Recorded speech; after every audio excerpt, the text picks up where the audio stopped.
Hello, hello, hello. Welcome. I'm so excited for this conversation.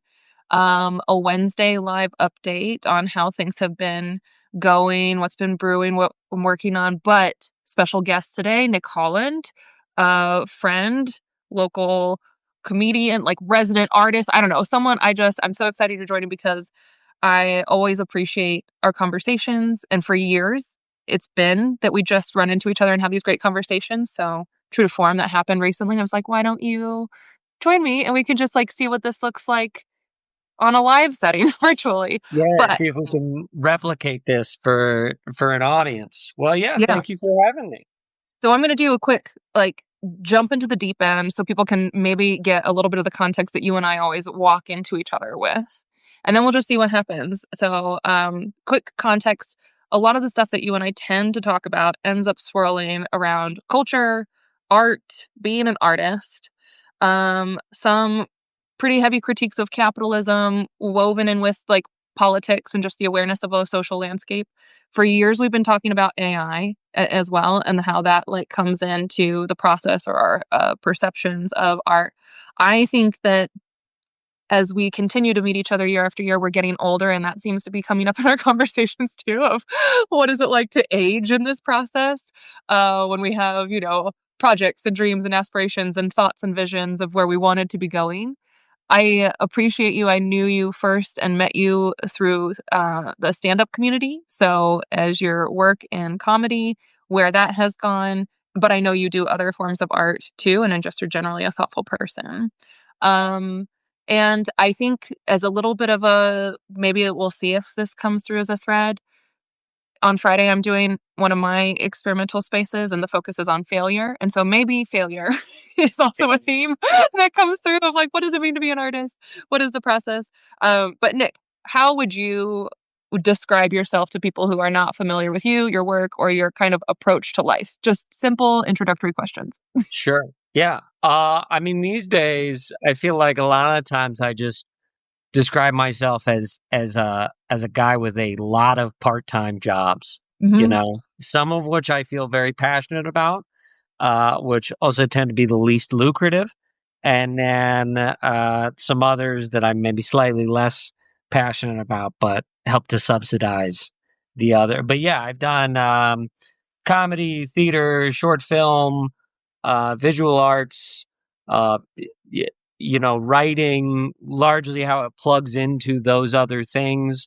For now, I guess, a couple decades. And again, that's the alarming you accidentally are like, oh, I do have a range of experience that um, could be mistaken for expertise in Mm. some contexts, you know. Mm. Um, and it has been a long, humbling road that I can't get off of, So as you cross certain barriers, or again, you mentioned aging, and you're always reevaluating or bringing expectations down to life. And at the same point, it's like I am proud to say that I'm a working artist in my late 30s, uh, just for having kept going. Yeah, and people know you. People recognize you. You The man about town, you yeah. know? I One thing that I really appreciate, just as like a outside person who's kind of seen some of your work, is it the woodcuts? Is that what that is? Yeah, yeah. Yeah. It's relief prints I actually carve into like rubber. Okay. But yeah, it's the same in principle. Well, that is probably a really good example of something that I always pay attention to when I like take in the work of artists and just kind of like want to appreciate their style and their approach, is that you do have a style that gets developed. It feels maybe that's like organic to you. I don't know how you relate to specifically the prints that you do, but like your stickers are notable. When I have them on my water bottle, people can recognize them. I can recognize your work around town because it has a certain stylistic quality. They're like, that's a Nick Holland piece.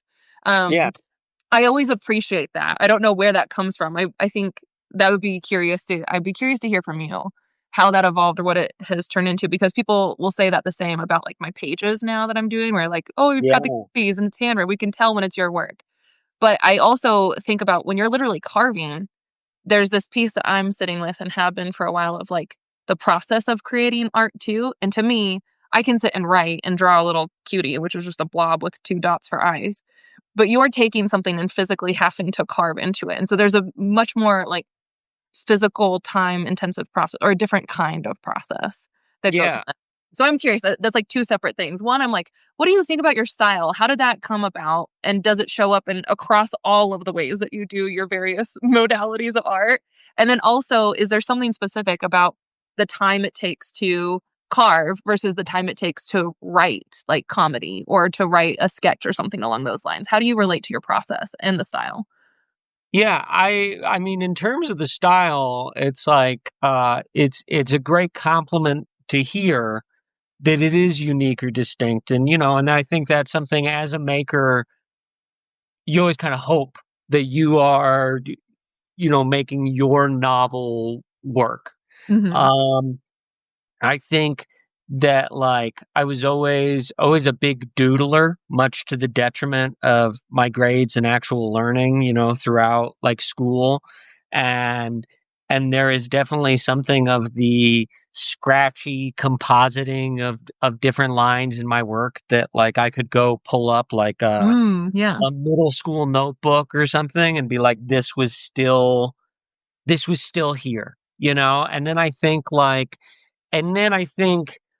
once you intentionally, like, begin to make art, um, it's hard not to more consciously draw from other types of art that you like or Mhm. identify with.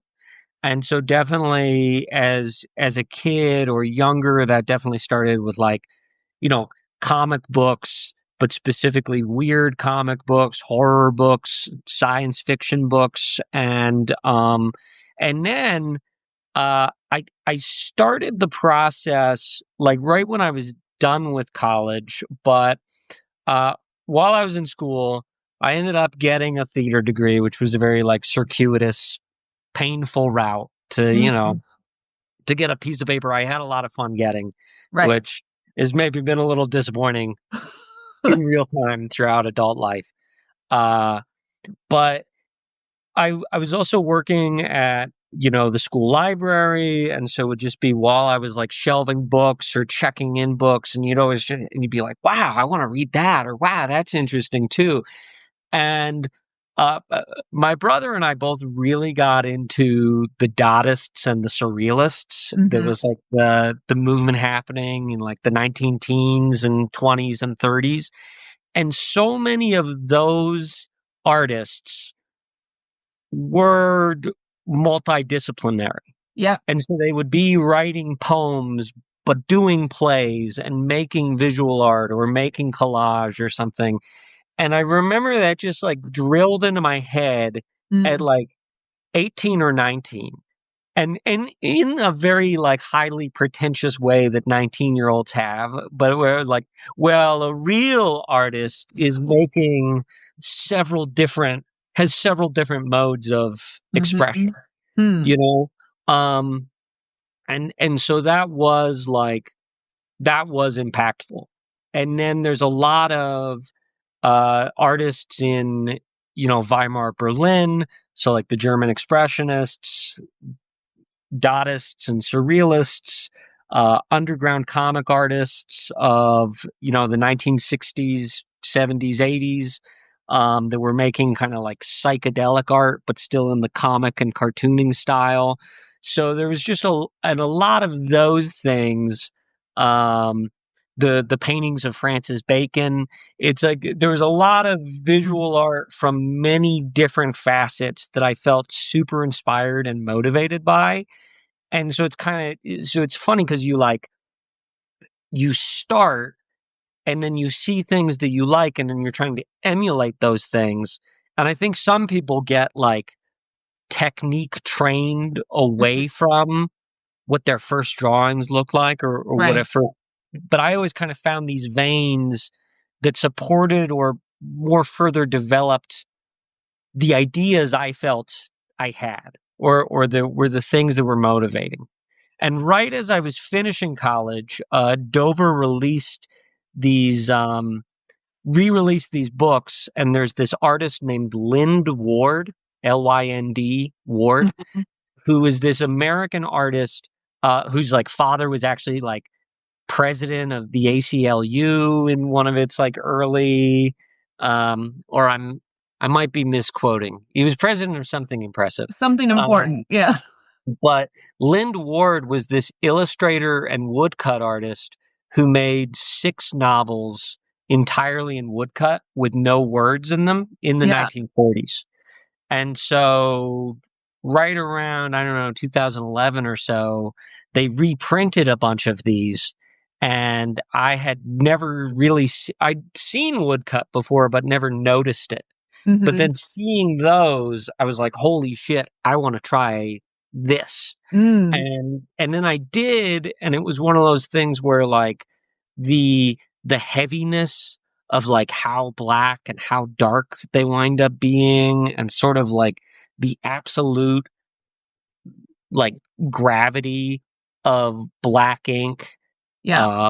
and how much more that is than just drawing in pen Mhm. or putting paint on it. And so it was something that like I really connected to Mm. from kind of my first dabbling of being like, oh, holy crap, this is. And then woodcut has a super cool. I mean, there are these incredible Japanese woodcuts, which was some of the first art to make it out of Japan to Europe. Um, there are these European traditions of woodcut that date back to like the 14th, 15th century. Woodcut has this strong thread in the Americas and specifically Yeah. like political activism and broadsheets in Mhm. Latin America. So it's also one of those cool like, oh, this is a technology that emerged and became an important tool. Um, it's sort of like the meeting of art and mass communication Right. Yeah. on kind of every continent. And Mhm. so there's something really cool and admirable about that as Yeah. well. Yeah, like it's like the printing press for art. Just instead of Hmm. like a type text of books, like there's another way to make more Well, replicas, and copies, and yeah. woodcuts are actually too like woodcuts are like the original meme Yeah, because there'd be like somebody would carve a plate of a shipwreck to be to accompany a specific story, but then other publishers would buy that plate or would yeah, recreate that plate because they'd be like, dang, that's a pretty good shipwreck. We could mhm, use that for our shipwreck. And so you also mhm, see like individual images or people recreating their version of that image spanning, hundreds of years right. in early book printing, early newspapers and stuff. That's fascinating. I mean, already I'm picking up on another theme just with that last bit that you added that we often talk about of, like, what gets popularized and what marks, like, um, I guess, success from an artist's point of view. If you want your art to be seen by people, then what better way than to become a meme? But Yeah. does that somehow cheapen it in a way of from, like, the process itself? So what there's a couple things that are happening right now. This always happens in conversation with you where, like, 5 different tracks Sure. start to That's blossom right. up. One of them is I where you started with being multidisciplinary and, like, all the things that you can do, right? And that you do, um, from visual arts to performing arts to just, like, writing to stand up to all the things. Some of those things go outward and maybe some of those are inward, I don't know. But I'm wondering, like, if you're gonna be the guy who writes full novels with, like, woodcuts, does that mean that's the thing that you do and the one thing that you do? And is there something Wow. about being so multimodal that, like, I get the creative process and how that kind of feeds into different forms of expression. I think most of us can assume, like, yeah, it's good to play and experiment and get exposure because then you're making creative connections, maybe even unconsciously. But there's also, don't you think something about saying, like, this is the thing that that person did, and they did it Oh yeah. diligently for decades, forever, so that's why they get known for that one thing. Are we kind of screwing ourselves by just being so spread out, all these different experiments? I have been haunted by that question on and off for not the whole time, but for the last 15 years, where Yeah. you look at any route and you say, how far would I have gotten Mhm. if I had just done theater, live theater to the exclusion of all other things? Mhm.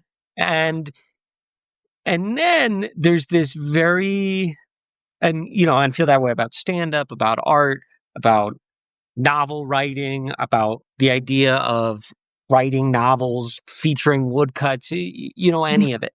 And it's like, and then there's this very pragmatic aspect where all of those things are exhausting and punishing and at Mhm. times morally defeating Mhm. in their own way.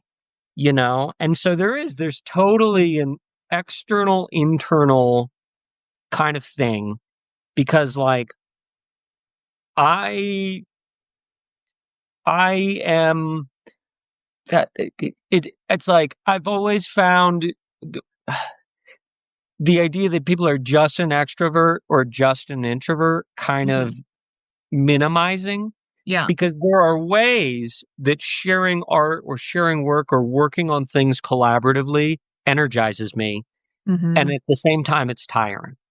The way that stand up or doing a play or any of those things or making a short film and all of those things can only happen with a group of people Mhm. agreeing to be in a specific space. Mhm. And there's that part that is exhausting.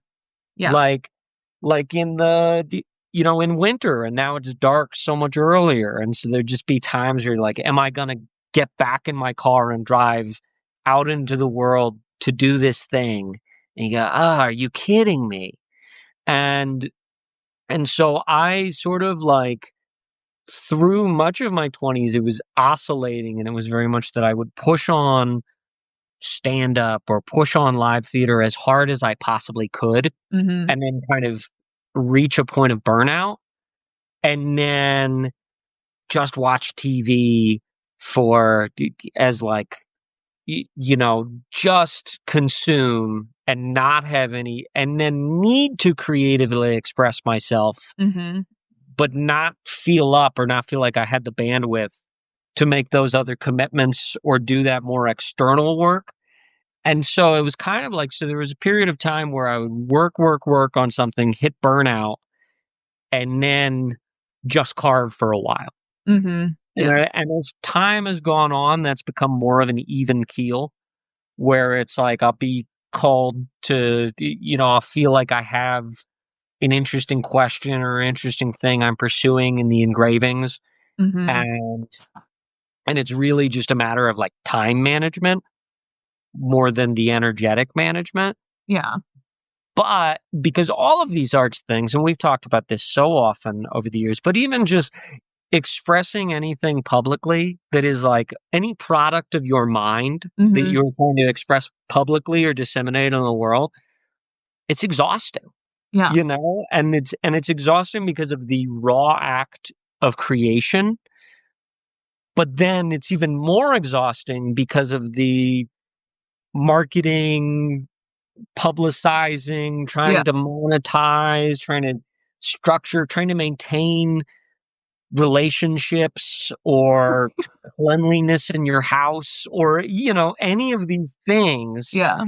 And I think that like and I assume this is a lot of people's experience, but it certainly was for me, where through the entirety of my 20s it was like you were imagining crossing the finish line.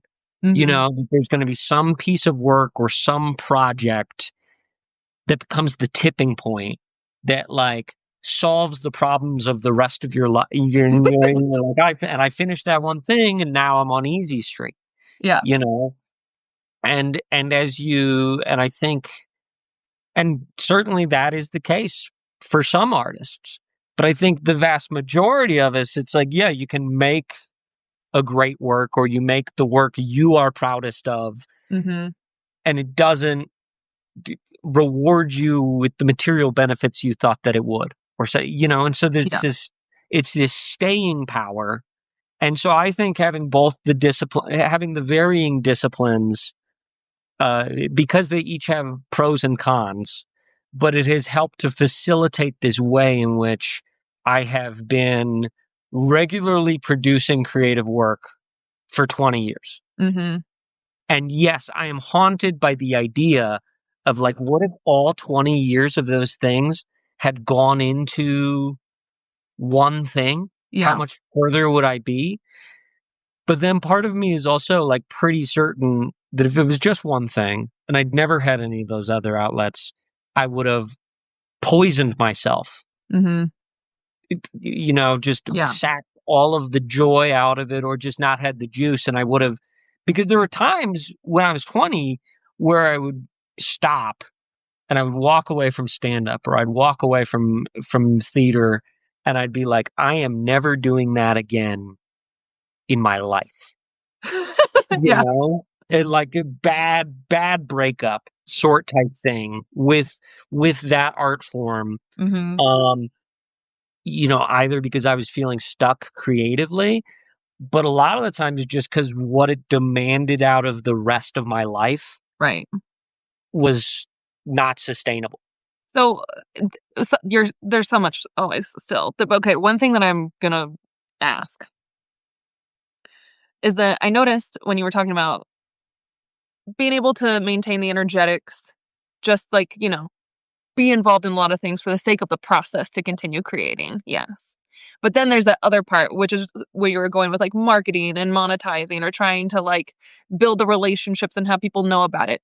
In the middle of there is just the key element of sharing your work and putting Mhm. it out there. So I was half expecting like, well, it's draining to create it, or, it requires discipline and focus and energy and time to just be in the process of creating. But it can also be really, I don't know, fill in the blank. I would say possibly draining or nerve-wracking or otherwise challenging to even put your work out there, which is a key part of being an artist, creating something that's true to you. If you're expressing something that's in your mind, wanting to get it out of you and into the world. But then there's that other element of like sharing it with people. Yeah.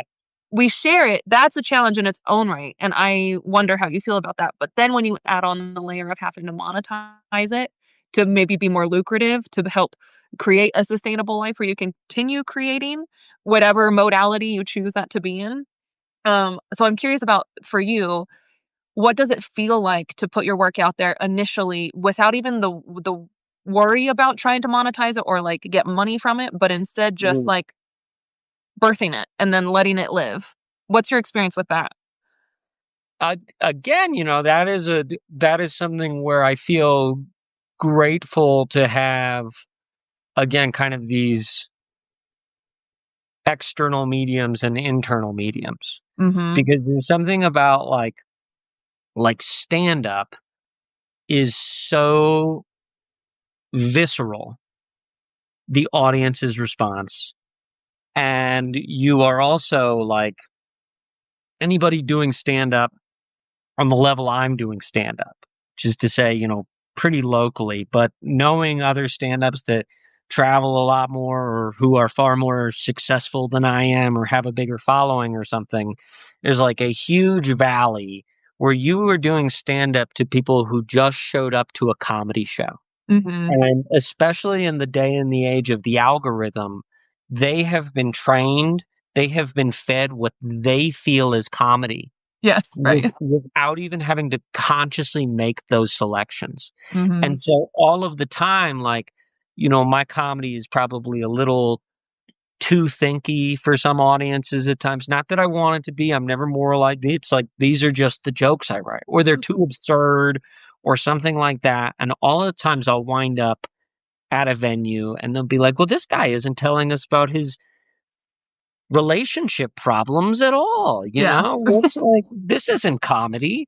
And so I think that and so comedy will always have these incentives and always have these moments in which I'm like driving home and I'm like, oh, I wish I was a more populist comedian. Mhm. I wish I was uh or thinking what can I do to change the jokes I do have, or to Mhm. change my presence, or to change my patter to invite more people in. And comedy, I mean, talk about exposure to failure, Yeah. and so I think getting to do comedy too, um it really, you get used to the idea that it's not going to be successful or not going to be a hit all of the time, Mhm. which has probably freed up some of my preciousness about, like, oh my God, I hope people like it, Yeah. doing some of the other stuff. Because the other stuff, their consumption is going to be in private. Mm. Or, it's like, it would be totally different if I had to watch, if every time somebody was scrolling through Instagram and they saw one of my pieces of art, and Instagram real quick took a picture of their face and sent it to them, I'd be like, Teach kids cannibalism. What? and they would be like, and that would be, and there's also these ways, like stand up and theater and philosophy and most of the type of writing people do on Substack prioritizes, privileges clarity of communication. Mm.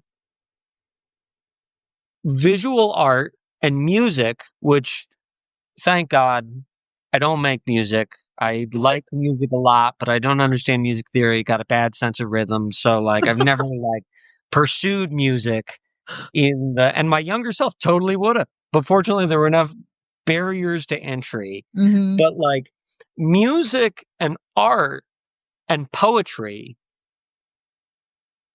and some types of film, maybe, but they reward obfuscation and Mm. lack of, like, the more vague, like song lyrics that are vague, Yeah. or pieces of art where, like, Teach Kids Cannibalism, or any of the things I put on most of the plates, that invite the viewer to be like, well, what does that mean? Mhm. And then sort out. And those are a strength in poetry, art, and music, because more people are going to connect. And they might be connecting incorrectly to what Yeah. you said. But if you write a philosophical essay and somebody sends you a message and they're like, I could tell this is what you meant, and it's not even close, Mhm. then you're looking inwards with like self criticism Yeah. and being like, wow, I need to work on my clarity because what I was telling them. But if I make a piece of art or I made a weird short film or something and somebody was like, and this is what it's about, a lot of times it'd be crazy. I'd be like, I never thought about that at all. Yeah, right. And it'd be like, it's cool that they found that in there. So, okay, you're something's happening in me right now. I'm getting uncomfortable. I can feel it. Mostly because there's this thread or like an undercurrent that I know I'll just own it. It's my shit. This is my thing. I function on a very strong bent towards authenticity, intimacy, and like seeing and being seen, how we know each other. My whole thing behind like the Substack, even the experiment that I'm running here of like trying to do weekly videos is all a project, let me say, a philosophical project in process about building an epistemology of intimacy. So, all of those words, let me add on a few more. You already know this. My angle towards art as a philosopher now is as a meta philosophical performance artist. So, if we weave all of that together, then some of what I'm up to centers on our capacity to have an authentic form of connection that is rooted in some kind of intimacy. Like we see the truth and we share the truth of ourselves and each other with one another through whatever mode we're exploring. And there's something we can know, the epistemology, from being able to connect like that, which I think is kind of a basic assumption about art. It's like, empathy. We like conjure up feelings and something resonates with us. So we have an affective response to art. That's the human connection. But I'm exploring, is there something we can know by engaging intimately with other people through our expressions, as long as it's rooted in some kind of honesty or authenticity? And then the meta philosophical performance art is like, I hope we're doing that in the process of doing it with each other too. Yeah. But all of that hinges on something meaningful, maybe even vulnerable, that I want to have expressed, that I want to share, and I want other people to connect on that. So when you're saying, well, there are some modes, right, that are like, they'll reward just vagueness and others need clarity. Like, I'm not trying to get people to think a certain thing by my essay. Otherwise, I'd be like, you got that all wrong. I need to rewrite that thing.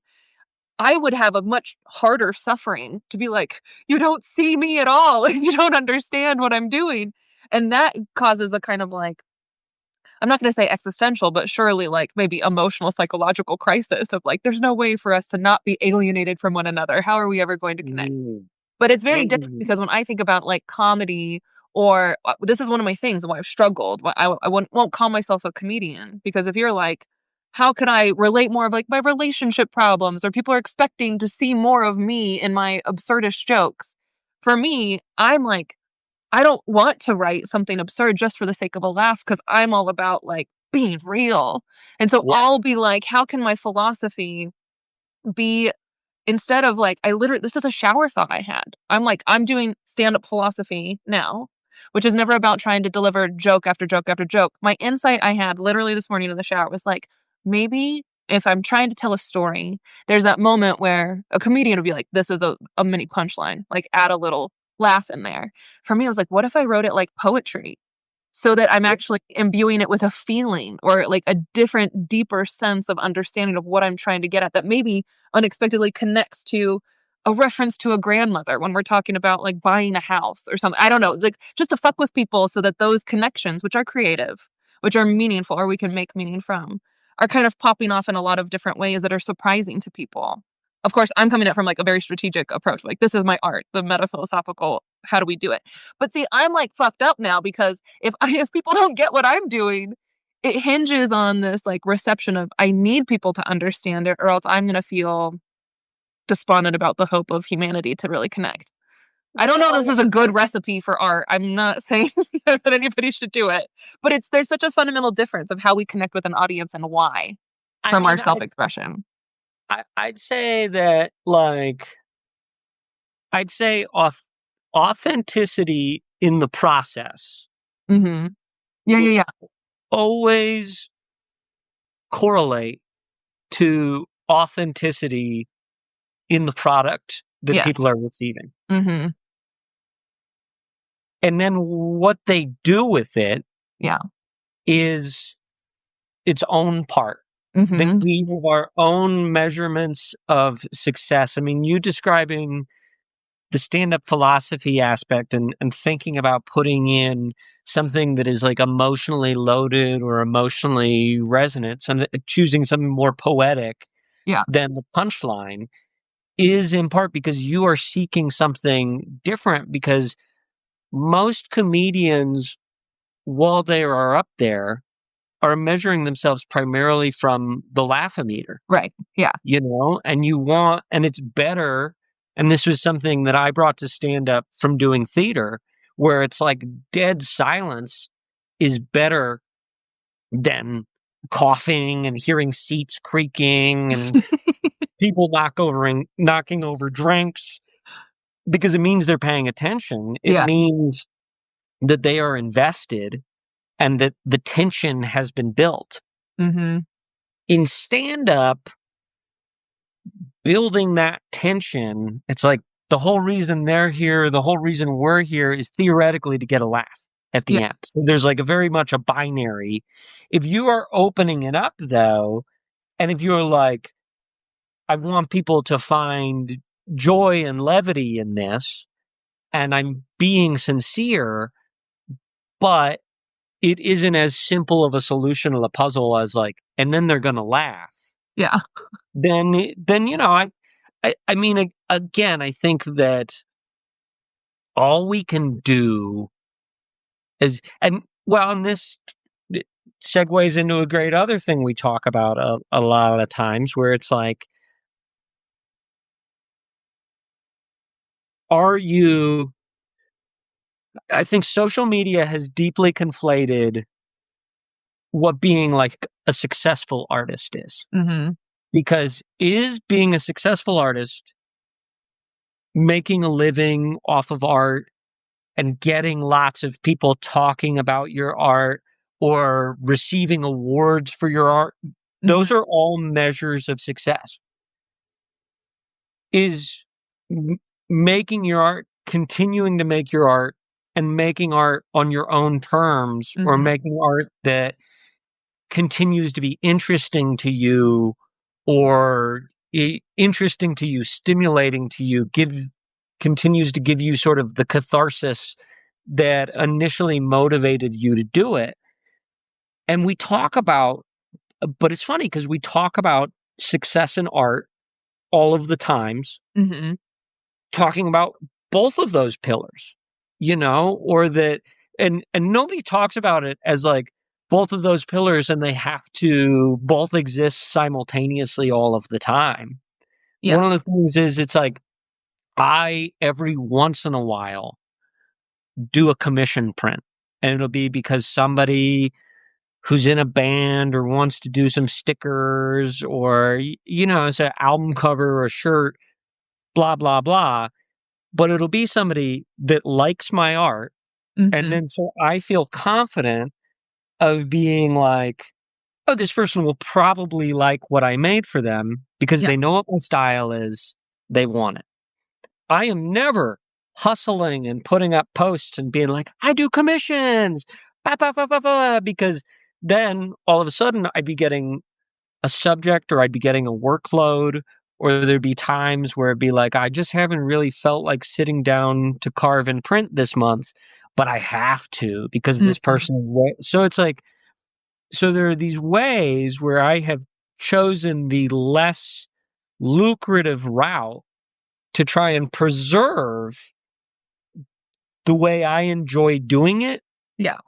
and the way, and I think, and this is something we talked about when we ran into each other a few weeks ago, but like I have had over the last 2 or 3 years, I have had so many mind-blowing lessons about the difference in the external result and what Mhm. people see and think of Yeah, my right. work, and Yeah. the internal result, Mhm. like, because 'cause I've done some, I got to do some commercials Some over the last few years. commercials, maybe you recognize Nick Holland from And, national television. usually whenever I do a commercial, they ask me to just shave down on the mustache, because mustaches are inherently way funnier than beards.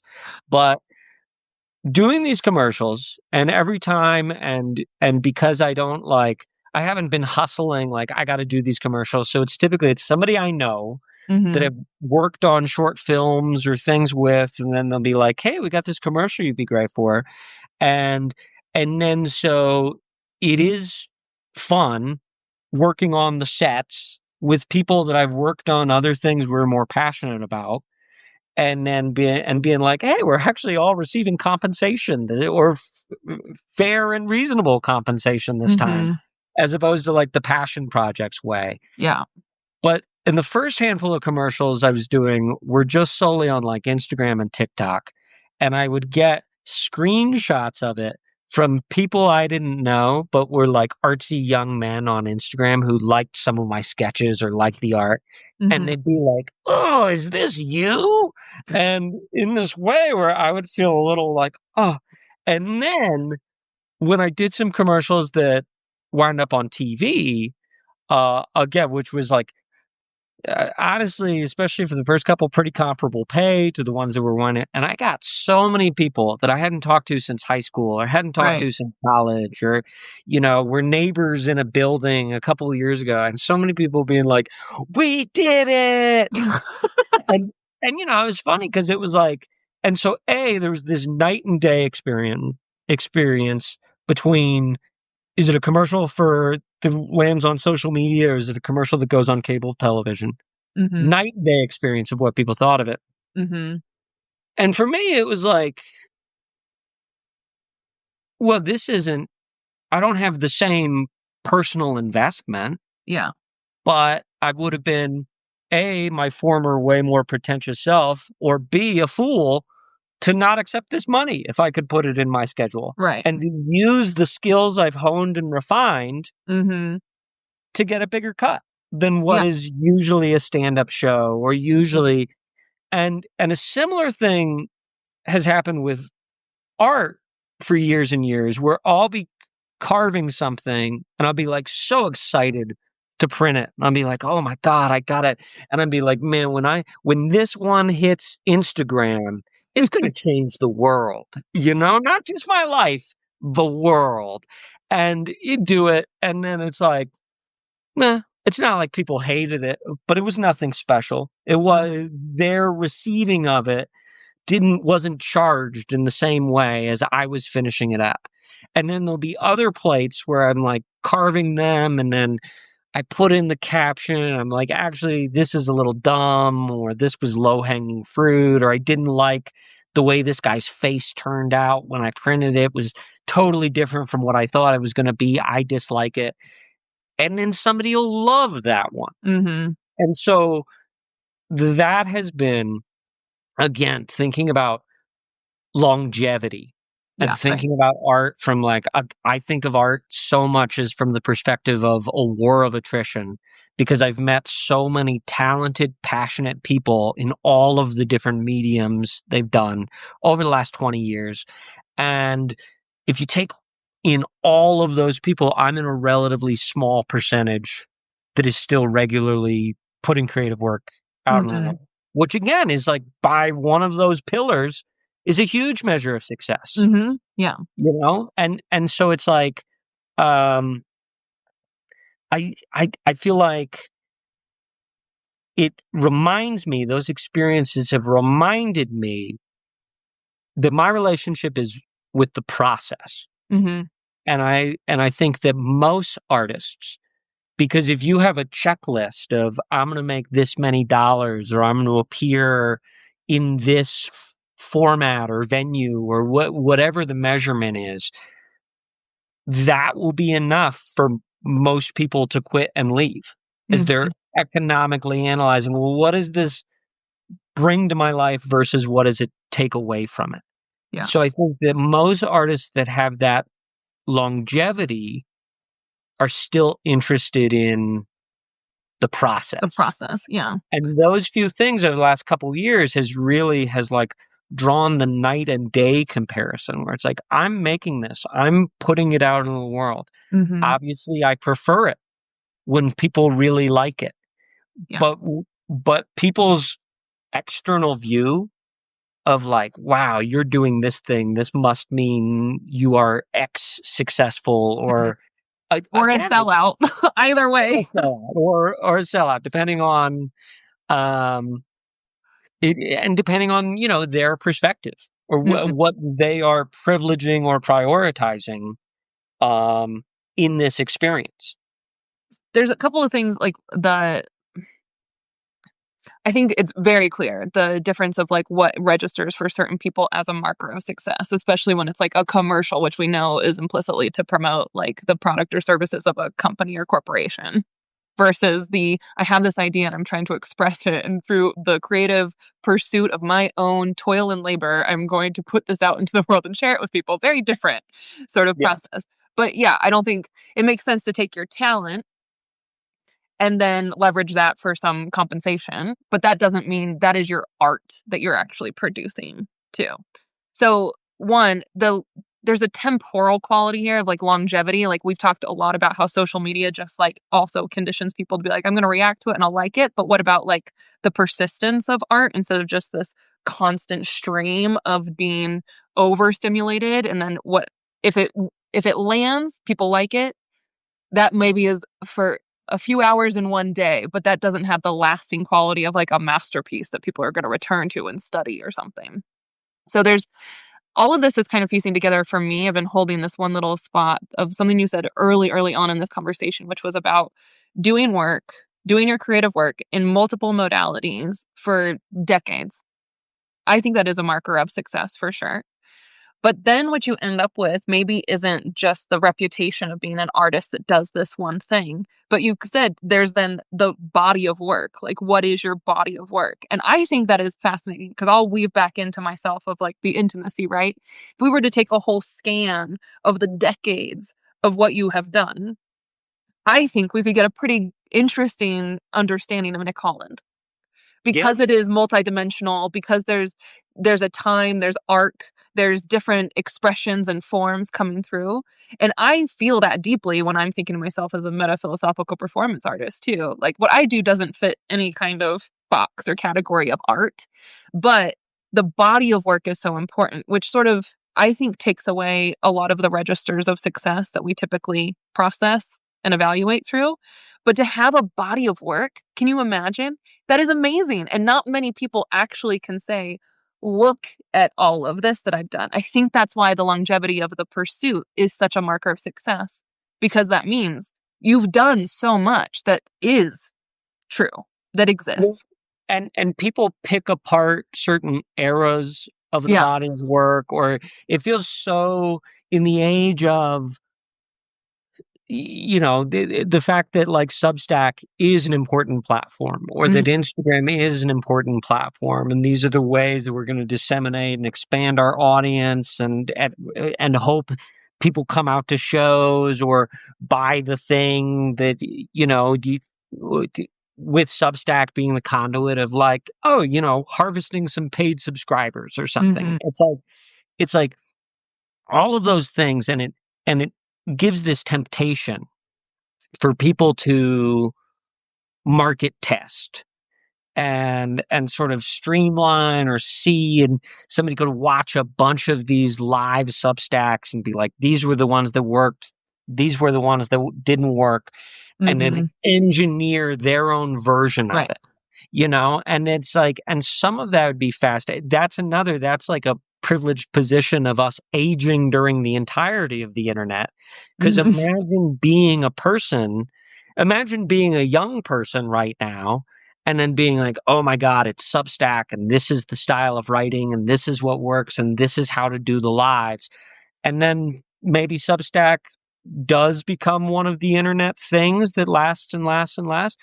Maybe it's belly up in 3 Mhm. years and there's some Right. new app or some new mode.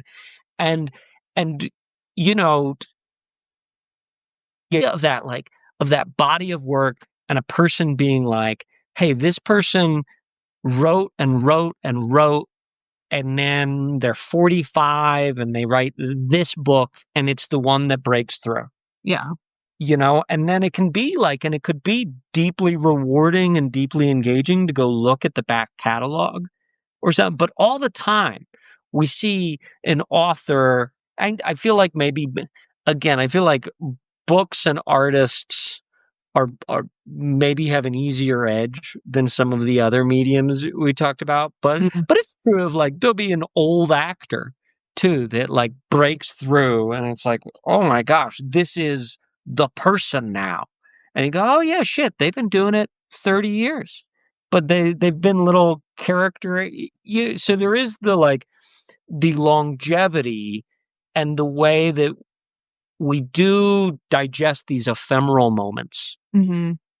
and the ephemerality makes it feel like people are effortless or people are overnight successes. And a lot of the times it is the product of a body of work, and they either finally made one that is so perfect as to break through, Mhm. or they've just been at it long enough that when you Google their name, a full page comes up. And you're Right. like, oh, this person's legit. If you would indulge me enough to let me make a connection to something that's near and dear to my heart and the other work that I do, this is just too beautiful of a parallel. Because the longevity of the effort and whether or not it like pops off ephemerally or in a lasting kind of way. A lot of the work that is what I'm actually talking about in these spaces, these lives, is what's coming up in this other space I hold on Sundays called Liberation is Local. And the page from this last week, and sort of in preparation for this, just because it was on my mind, is this, where we're actually talking about the creative process and like how important it is to be creative. So, but I have this thing, building movements is like making art, also because I think that making art is crucial for building political movements. But one of the things that has come up early on, like back in like August when we were kind of shifting the conversations, was this part of the page, this like darker space, which is referred to in our conversations as the problem of inertia. And the point of that was that like in a political movement, for instance, one thing that an activist or any revolutionary is up against is the problem of inertia of the culture, of the political landscape, the context itself. It's like overwhelmingly fascist, and then you've got a small, tiny element of people or a little group of people who are trying to do something that maybe doesn't take any traction. Like, it doesn't seem like it's really contributing much. And so there is a connection here for me about like what it means to stay committed to the work, even if it doesn't have the kind of like visible, big receptivity that we would even call success in the context of like a social political landscape and the problem of inertia. Like, we need people to be working, challenging systems, doing progressive and radical things, even if the fruits of that effort don't show up for decades, because it's very rare that a revolution or a social shift actually happens because someone just went viral on TikTok. It actually is going to have to be that there was a buildup, that people were developing their craft, that people were diligent in learning how to express the idea in a different kind of way, or there's something so unique about the way this one person does this thing that is what inspires a movement at some point. Like, Mhm. whether that's real time or down the road when we're now reading the biographies of people like Malcolm X. It's like there's something lasting about things that are done diligently. And so I think about that as a discipline, the practice. And we've talked before, I named it as a kind of like personal fortitude to Yeah. stay with the work that you're doing, even when the conditions around us or the audiences we're trying to speak to are not hearing it or not picking it up, or the systems we're operating in, like capitalism and social media and the quickness of it, are not conducive for the kind of reception and internalization that might mean now we can intimately connect as human to human in a more authentic level, or now we can actually mobilize for social change, or now we can make art a crucial part of our culture and not something that has to be subsidized by corporate commercials. Like that there's something else that can happen, but there to me there's something very obvious about the relationship we must have to our own projects, to our own work, in order to stay sort of like honest. And maybe my optimism will come through here and be like, but I also think that's what makes it resonate at some point, whether it's now or later, or even just in a local space. Like, Yeah. it doesn't have to be grand scale, but like if you tell a joke or make a print or do something else that like people can think about or talk about. Like when we started, like now we know that's a Nick Holland stylistic approach. Like it becomes recognizable. To me, the recognition is part of the success, even if that's just local, because there's like Well, the way and we and affect each other. and local community has become something more precious to me. And building the relationships or realizing that I have been making art in the Fort Collins community Hmm. and that there are people tracking it and aware and people who, Yeah. remember an old joke I haven't told for years or across those modalities. And that some people might just appreciate one or the other or all of them, or some people really prefer my art to my comedy, or I've got Yeah. all kinds of feedback. But it's like, but doing that and thinking about like the way we have been projected these larger, more widespread formats of success, that is what everybody is fantasizing about when they Hmm. like first plug into or start sharing their work with the world. And I am kind of awestruck all of the time to think that like Picasso and Matisse are became and Dali, and there's a whole class of these 20th century artists, and I think that they actually became world famous when being world famous was a relatively new thing that could Hmm. happen. Hmm. And now there's too much art from all corners of the world and too many ways for people to express and release it that I don't think it is possible for someone to be as famous as Pablo Picasso was in the like. And so it's like we hit this like saturation point and everybody's fantasizing about what was actually in the grand scheme of human history this very brief period of time when the technologies existed to like suddenly disseminate people's work throughout the world.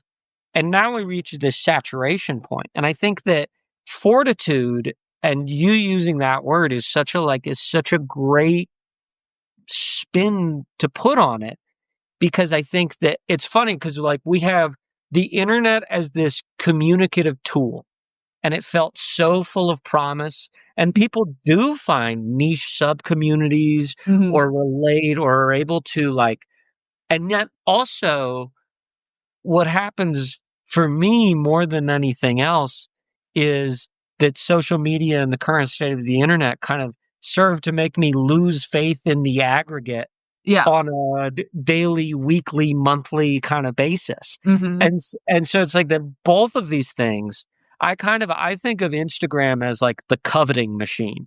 You know, it's useful for me to have to market my own work and art. There is the social aspect where you want to keep in a vague, loose sort of touch with people you've known over the years. But we're all putting up a curated version of our experience. And then we're all seeing that. And it's hard not to like take it at face value Mhm. and be like, "Oh, I want that person's vacations or car or home or material possessions or cute dog," or you're like, "Oh, look at all that stuff. Look at all the stuff I don't have." Look at me, watch me covet all of these things. You know? Uh and so yeah, I don't know. It's like it's an interesting it's Well, I feel like that the importance of locality.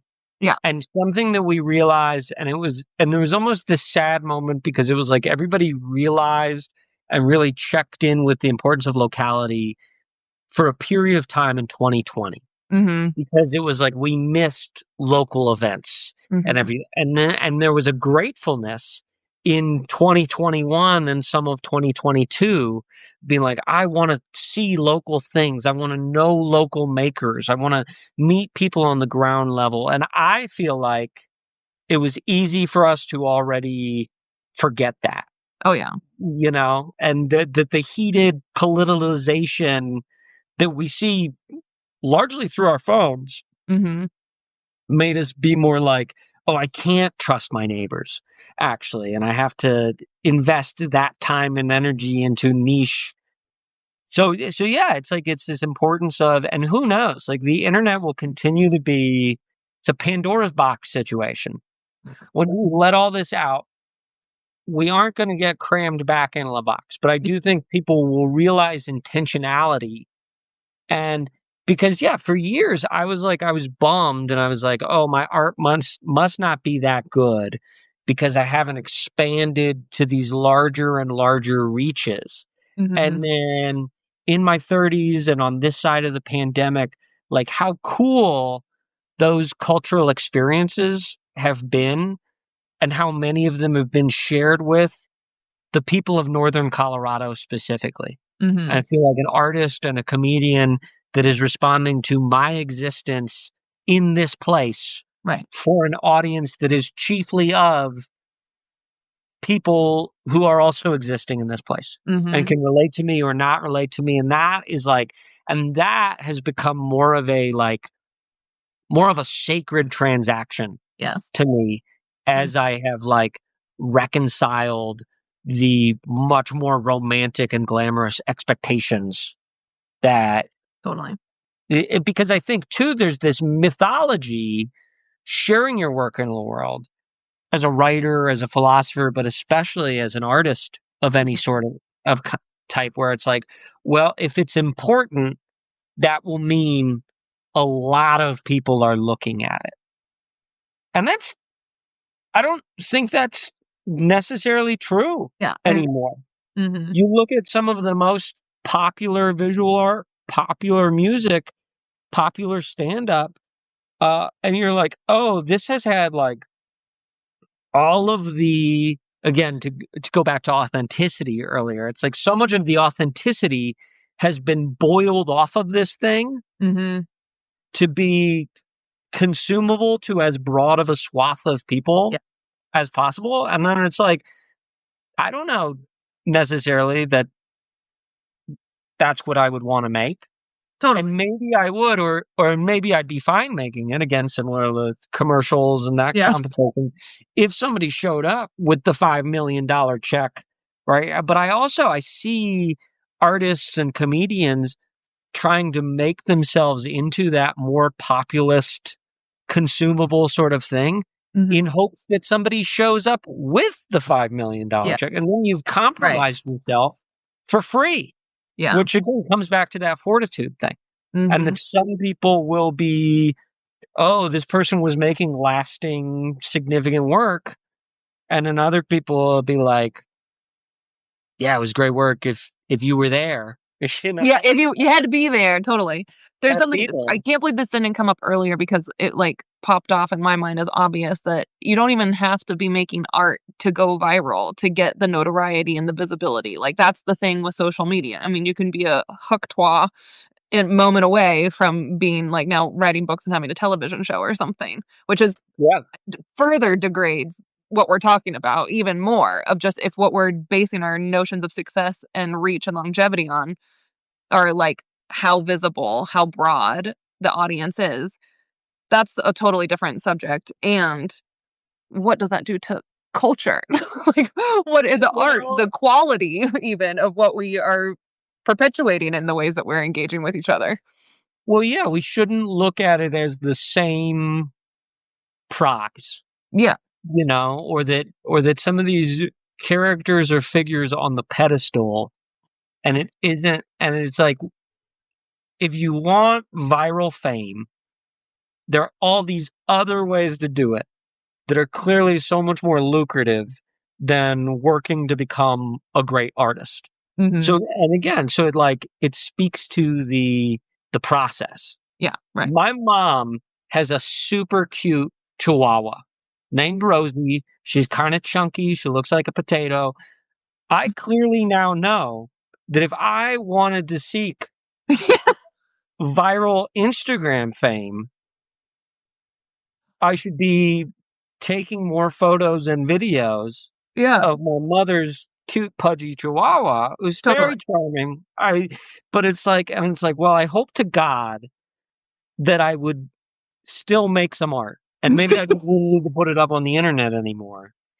But it does become that thing of being like, Hmm. and then maintaining the rest of my life where you'd hit that fork in the road Yeah. because you'd be like, oh, I gotta feed the machine Totally. more adorable chihuahua content. I don't have time to write jokes to make art anymore. Yeah. And so I think it's like it's so tough because the phones. Um, do you know the philosopher critic guy Mark Fisher? Yeah. Yeah, Mark Fisher had this thing where he talked about, and this is like 2013, but he talks about like how the phone, now that the smartphone is basically like a portal into cyberspace Hmm. that we carry with us at all times. And because of that, it's hard not to imagine fame or worth of any piece of art or content as like coming directly through that. Hmm. What is weird to think about is how recent this piece of technology is in our lives. Yeah. And so the idea that like if social media just and the internet has not turned out to be anywhere near as permanent as we feel it is, because you think of Hmm. old websites or an old blog and you're like, oh, I wonder if I could go copy that. And then you're like, oh, it's gone. Yeah. Those companies have been traded. Who knows where any of that exists? It's gone now. I feel that. Yeah. And so I think it's like, so it's funny because we're putting all of our eggs in this basket Mhm. because it's insatiable, because it's notifying us and buzzing at us or any of these things. But 'Cause our like, brains and our attention spans are being designed to consume them. and it's been fed. But then you look at like art or work, and I mean, and it makes it even more mind blowing that like some guy's drawings or engravings from the 15th or 16th Mhm. century, that anybody kept track of them. that Yeah. long. Yeah. You know? Um, Nick, we're over an hour now, so I want to okay. end with a question or a prompt. You can do what you want Okay. with this. But given everything that we've talked about and the war of attrition or fortitude and audience and success and art and the process, all these things that we've covered now so far. I'm curious if you have something that you are excited about experimenting with, sort of on like a new edge of it all. Mm, mm. Um, well, I one thing I should is another comedian you know and have known for a long time. Ryan Knoll and I have been doing sketch comedy for the last, and so it isn't like a brand new edge, but it is newish or new to us. I feel like it. I've always liked sketch comedy, but I feel like just from the workflow side, it sort of exists in between stand up and sketch, and it feels like a new community or new horizons to work on. And then we've been doing mostly live sketch. And then the idea of at some point trying to do some film sketch. So that Mhm, has been like a new creative horizon. Um, and then, and we got a show at the Comedy Fort February 5th or February 6th or something, first Thursday in February. So, uh, yeah, so I got to plug that. I, I, I don't know. It's interesting. I'll be like totally honest. I have had lower output this year in terms of comedy shows and engravings that I've made and have been spending more time reading books and again from like the train to be prolific and wanting to be prolific and create this body of work and so there have been like moments of fear mhm, with that, but I've actually been very much like concentrating on uh being like, no, you can have a slow year or a mhm, slow think that again that the way that social media has heightened the ephemerality of all of these things mhm, and you work on something for days or weeks or months or whatever and then you put it up and it's like, oh, it's over. And so honestly, like on like a personal process, I've been trying to untether myself a little bit to that, like the culture of hustle and output mhm. Yeah. that we have. And so that's like a more so I mean, yeah, what a terrible plug in terms of like a wonderful podcast. What do you got coming up? Oh, I'm Slowing down, really really slowing things up. becoming content with less. But I do think that that is part of the journey, Mhm. Sure. you know. Mm. Uh yeah, tell tell the folks about your show. You got a show tomorrow, right? Well, this is we're nearing the end of one of my grand experiments of 2025, which is this community's container called For the Love of Strangers. So that is the penultimate show is happening on Friday on Failure, but the big finale is going to be in December.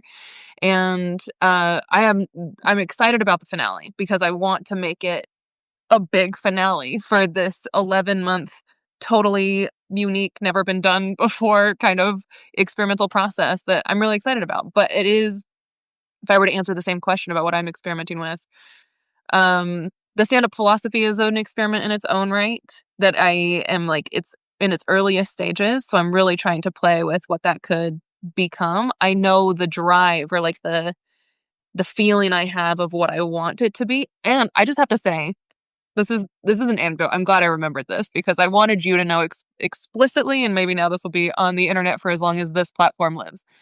But you are the sole person I have in mind when I go back to an origin story of the first time, and really one of the only times I ever even did an open mic stand-up Oh, bit. really?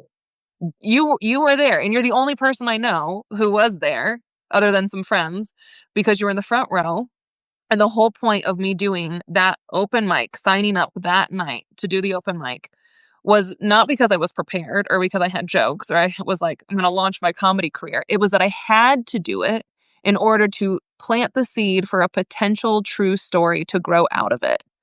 Yeah. I said, I watched Brene Brown's Call to Courage the same weekend that Beyonce dropped Homecoming on Netflix. And these two powerhouses fueled me with so much inspiration that if I ever wanted to maybe become accidentally a stand up comedian, I would have to, this following Monday, the next day, Wow. sign up for an open mic to be able to say, the weekend I watched Brene Brown and Beyonce, I decided to do my first open mic. And maybe nothing will ever happen for that, but I framed it as a very meta kind of Yeah. bit that I was trying to do. Like, I'm only here because I had to if I ever want this to be a true story. And you Yeah. were like one of the few people who got it, obviously. So, like, I Yeah. remember your laugh when it was like a meta journey. It was like, thanks for coming on this ride with me because you chuckled at it.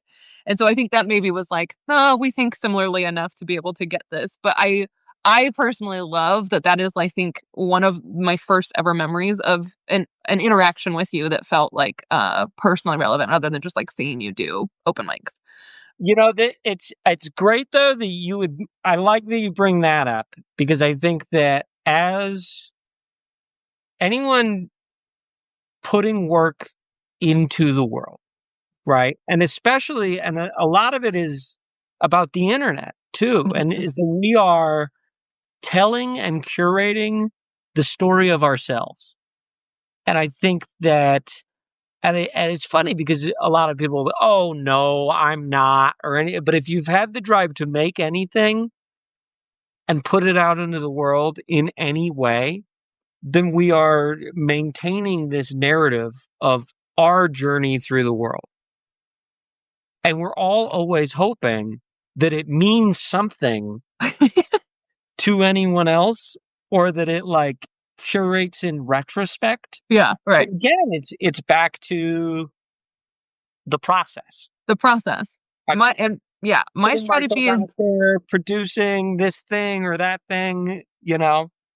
I always just say that, like, when I die, I hope maybe someone gets it, because the meta philosophical performance art of it all is literally about the process. So I always say processing the process. I don't actually think that I'm trying to curate so much to tell a particular story as what I like about the story with you and that first time ever doing an open mic is that the only reason why I did it was for it to ever become a possible true story. If I didn't do it that night, I could never say that I was so inspired by these two specials that now that was what launched me into something. Like, maybe that's not a possible future that ever materializes. That's fine. But if it were, what a cool story that would be.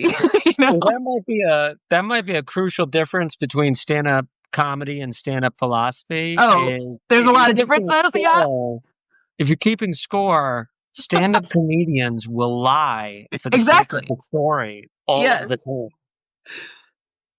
One And of my that's my biggest gripe when I was like started to really like I've always been into stand-up comedy. Like, I studied it as a kid. It was like a primary form of like me forming friendships and connections. And if you follow my old blogs even, you can pick up my internal tension. I have a blog post from like 2010 or something that's like philosophers can be funny too, because all of my friends that I did theater with went to become writers and comedians in Chicago or LA, and I was like, I'm going to go get a PhD in philosophy, I guess.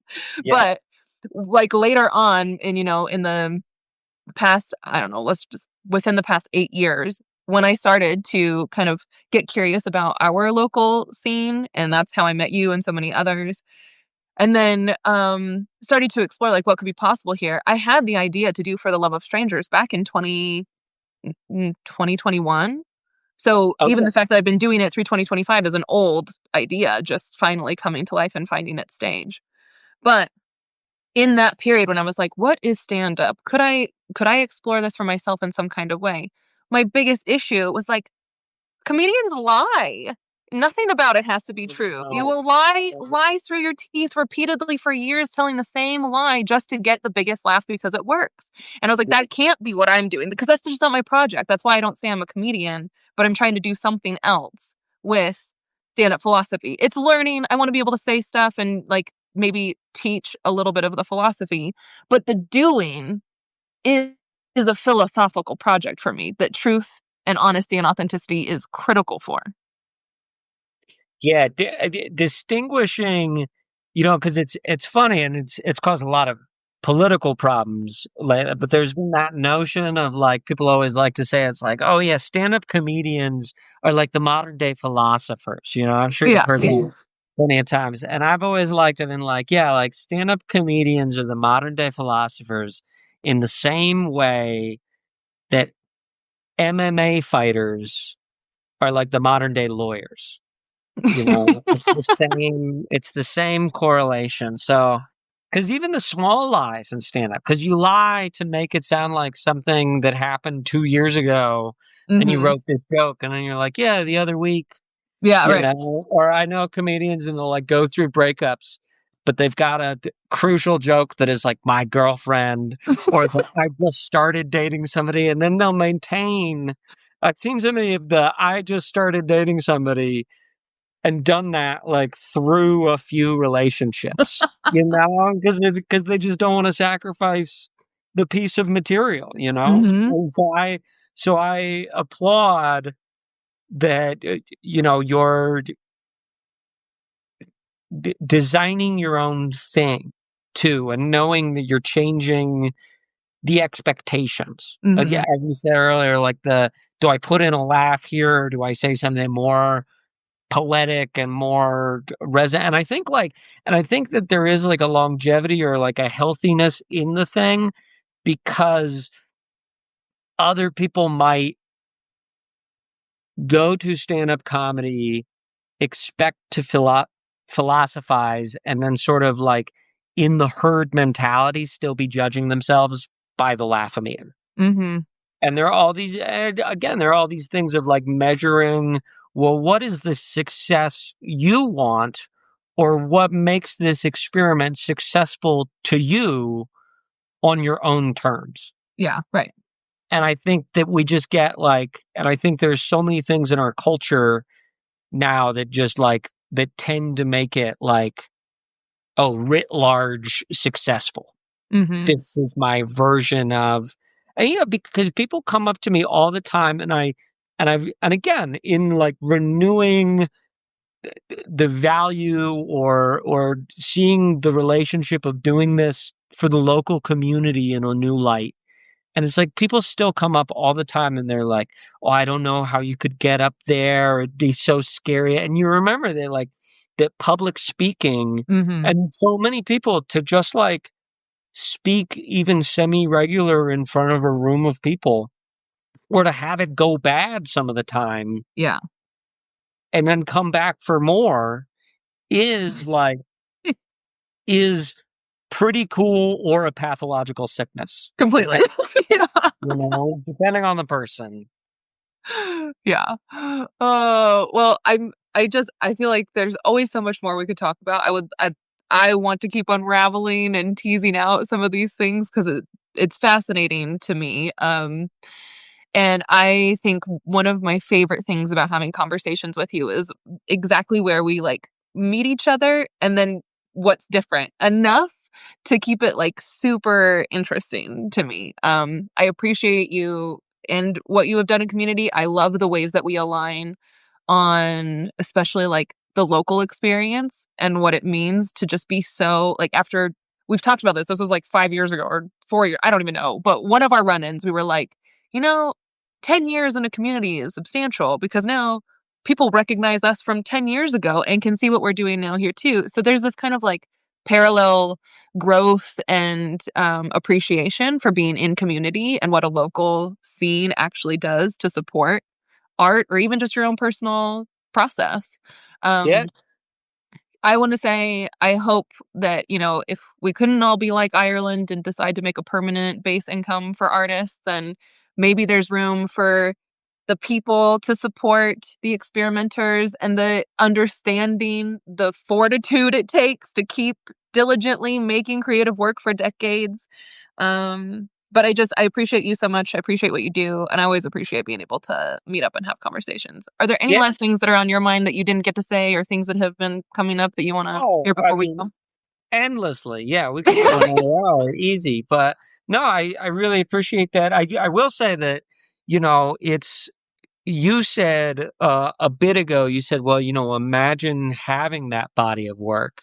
Mhm. And I think that to the point of trying to share work into the world, whatever it is, or even you just setting up a practice with this of the Wednesday noon live stream. It's like all of those things, they are the body of work. Oh, yeah, And that's true. I think that you can and that people either intimidate themselves into not doing it, like as imposter syndrome. Well, who am I to host this thing or to put this in a world?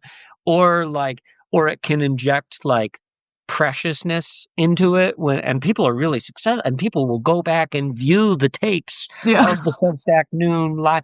But all of the things is like is the fortitude of doing it, even if the little eyeball counter is at 0. It's like, the fortitude of doing it and then trying to attempting to maintain that authenticity, and that authenticity authentically changes over the course of 10 years. Mhm. I think that is both the cool and the embarrassing part of the body of work, right? You're like, Yeah. oh man, I hope that era isn't what the scholars glom onto, but Ye Tell me about it. I hear that all the time. People still go back to this YouTube video I have called the anal bomb. Like, that is what people go to. I'm like, "Oh my god, really?" Like, these videos are going on YouTube again now, so we're making the connection to old anal bomb of over a decade ago past, very close to the current work that I'm doing now. you better drop it down in the list, but Yeah. but then it rewards the deep dig, you Yeah. know? But, I don't know, I think maybe this is I think there's something about being an artist and being a philosopher are distinct in important ways. And before even getting on this call with you, I was thinking about like, well, there are some ways of thinking about philosophy as the art of living. That's one way to describe it. And so the body of work, when you say imagine, like for me personally, I'm very confident in my body of work. I know what I've been doing because I've been doing this for decades too, in my own way. Yeah. And that's why I say when I die, I hope people maybe get it. But like you're a part of it now. Even this stream is part of the meta philosophical Yeah. performance art. It's part of the project of developing an epistemology of intimacy. And to my knowledge, no one has ever put those words together before or even tried to pursue a project of what that means. So, as a non academic philosopher who has learned to really own the fact that I am a philosopher first, more than an artist, far more than a comedian. But as a philosopher, I can sit really comfortably knowing that I'm doing my work because I just can't help but do it. And so, this is part of the process, which is very different from everything we're talking about being like behind the scenes. My Mhm. experiment, I guess, is saying it is the scene. Like that nothing's happening behind the veil right now or like underground. It's all front and center. We're doing it. That's part of it. And whether people get that is going to be a question that maybe only time will tell. But thanks Good for being a time. part of it for me. This just somehow suckered you into my whole project. No, thank you for having me on. This was great. Yeah. Well, thank you so much. I hope to see you again soon. And Yep. if people want to follow Nick on Substack, it's News Flesh. Newsflash, I write very seldomly, but Okay, is there anywhere occasionally. else that you would rather have people follow you or I think you just follow me on the old coveting machine, yeah, Instagram. I got a pretty covetous life over there, and that's a great way to keep track of show dates or yeah. do pre-orders for shirts or my art Instagram is connected to that too. So all these conduits of ways in which somebody might eventually choose to give me a little bit of money, Mhm. or just appreciate the work and just be like, "Hey, I was there. I was Yeah, there right? since 2025." Is It your was handle crucial Kick slowdown period. is Kick Holland the one that you would recommend for people? Kick Holland, yeah. Yeah. Oh, Kick Holland. Yeah. okay. Great. Alright, well, thank you, Nick. Thanks for everybody who joined this call and anybody who watches afterwards, and hopefully we will have more of this in all of our lives forevermore.